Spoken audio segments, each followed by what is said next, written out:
उसको तो पता फैज नहीं साहब, मसला। बानी पाकिस्तान तहरीक इंसाफ का फिर क्या मुस्तकबिल देखते हैं? क्योंकि ये जो केस है, ये जो मामलात हैं, ये तो यकीनी तौर पर फैज हमीद साहब के बानी पीटीआई के साथ जुड़े हुए हैं।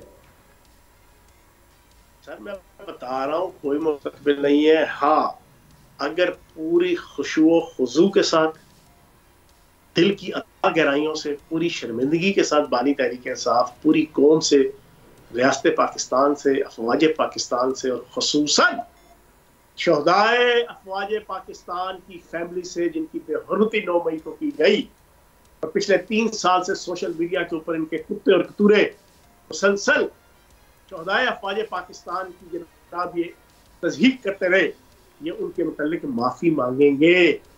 जब ये माफी मांग लेंगे, फिर आप कह सकते हैं कि 0.0001% कहे या 100% कहे, इनको कोई रिलीफ मिलने का प्रोसेस स्टार्ट होगा। वो भी स्टार्ट क्या होगा, इनको कहा जाएगा आप सियासी हवाले से जो आपकी इस वक्त हुकूमत है, सियासी जमातें हैं, उनको आप बीच में डालें, उनके साथ आप डायलॉग करें। डायलॉग का एक पूरा दिखावे का प्रोसेस होगा। वो दिखावे का प्रोसेस जैसे धरने के बाद, धरने के दरमियान ये वापस आए थे ना असेंबलियों में, मुंह लटका के, बना के, तरह से तो ये असेंबलियों से रिजाइन दे के गए थे, कस्में खाई थी इन्होंने कि हम अब असेंबली में नहीं आएंगे, लेकिन बाद में फिर जनाब मुनाफिकाना मुंह ला के आए सर ना। इसी तरीके से इनको फेस सेविंग के लिए एक डायलॉग और मुज़ाकरात का एक घोंसला जनाब परफॉर्म किया जाएगा, महीना, 1.5, 2, 3।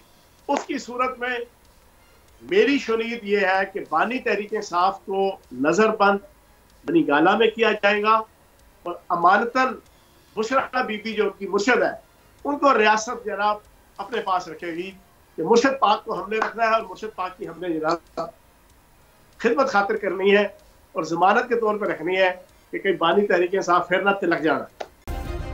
सब्सक्राइब करें और बेल दबाएं ताकि कोई खबर रह न जाए।